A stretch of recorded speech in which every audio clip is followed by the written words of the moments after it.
വിളയിച്ചുണ്ടാക്കാൻ പോകും. പണ്ടൊക്കെ വീടുകളിൽ സാധാരണ ഉണ്ടാക്കുന്നതാണ് കല്യാണ തലേ ദിവസമൊക്കെ അവല് വിളയിച്ചത്. മിക്കവാറും എല്ലാവരും ഉണ്ടാക്കുന്ന കാര്യമാണ്, ഒരു പലഹാരമാണ്. പക്ഷെ ഇപ്പം അത്രയൊന്നും ഇല്ല. എന്നാലും നമ്മൾ ഒന്ന് ഉണ്ടാക്കി നോക്കുകയാണ്. ഞാൻ അവല് ഒന്ന് വറുത്തത്, തേങ്ങ ചുരുണ്ടി വെച്ചത്, കപ്പലണ്ടിയും മുന്തിരിങ്ങയും ഇവിടെ വറുത്തത്, പൊട്ടുകടല അതും ഒന്ന് പച്ച ചൂടാക്കി വെച്ചേക്കുക. പിന്നെ എനിക്ക് കറുത്ത എള്ള് മാത്രം കിട്ടിയില്ല, എൻ്റെ കയ്യിൽ ഇല്ലായിരുന്നു, അത് മാത്രം എടുത്തില്ല. അപ്പം ഇതിപ്പം ഞാൻ ശർക്കര ഉരുക്കിയിരുന്നതാണ്. അതിൻ്റെ കൂടെ ശകലം നെയ്യും ചേർത്തു. അപ്പോൾ ഇനി അതിനകത്തിലോട്ട് ഞാനിത് അവലിടുവാണ്. നമുക്ക് ഒന്ന് നോക്കാനില്ല, അവലിട്ടാൽ മതി. പിന്നെ തേങ്ങായും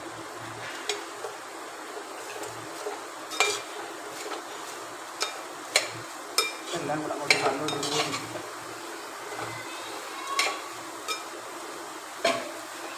പിന്നെ ഇച്ചിരി ഏലക്കാപ്പൊടി ഇടണം, അത് ലാസ്റ്റ് മതി.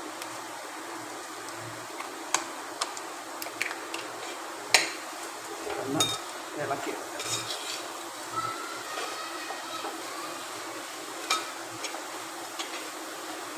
തേങ്ങ നേരത്തെ ശർക്കരയുടെ കൂടെ ഇടാഞ്ഞത് ഒന്ന് വെള്ളം പറ്റിച്ച് വെച്ചിരുന്നതുകൊണ്ട് ചെറുതായിട്ടൊന്ന് ചൂടാക്കി വറുത്ത് വെച്ചിരുന്നുണ്ട്. അല്ലെങ്കിൽ ആ ശർക്കരയുടെ കൂടെ തന്നെ ആ തേങ്ങയും കൂടെ ഇടണം. കറുത്ത എള്ളുണ്ടെങ്കിൽ നല്ലതായിരുന്നു, എൻ്റെ കയ്യിൽ ഇല്ലാഞ്ഞതുകൊണ്ട് കറുത്ത എള്ള് മാത്രം ചേർത്തിട്ടില്ല. ഇനി ഇതിലേക്ക് കപ്പലണ്ടി മുന്തിരിങ്ങയും നെയ്യിനകത്ത് വറുത്തതാണ്. അതുകൂടെ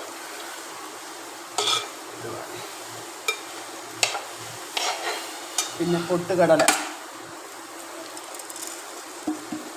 അതും ചേർത്തു. എല്ലാം കൂടെ ഒന്ന് യോജിപ്പിക്കും.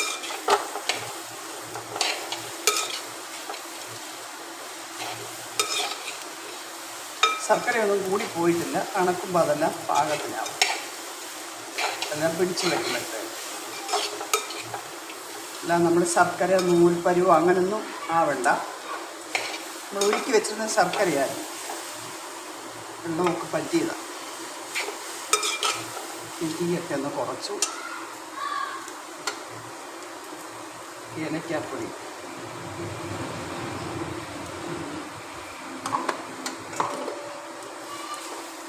ഈ മുന്തിരിങ്ങ വാങ്ങിച്ചതൊക്കെ ഞാനൊന്ന് എടുത്ത് ഉണങ്ങിയ മുന്തിരിങ്ങ വാങ്ങിച്ചതാണ്. അത് ഞാൻ ഒന്ന് എടുത്തു. കാര്യം നമ്മൾ പുറത്തുനിന്ന് വാങ്ങിക്കുന്ന മുന്തിരിങ്ങയാണ്, അതിലൊക്കെ ഒത്തിരി വിഷാംശമൊക്കെ കാണും. അത് ഞാനൊന്ന് കഴുകി തോർത്തി ഇട്ടാണിത് ഇതിനകത്ത് ചേർത്തത്.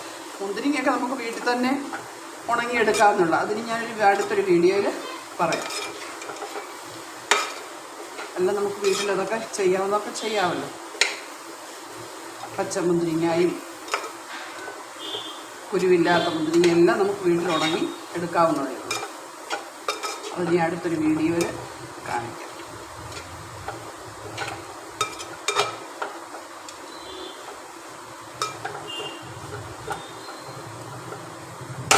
ഇച്ചിരി കഴിയുമ്പോൾ ഇത് തോന്നോളും.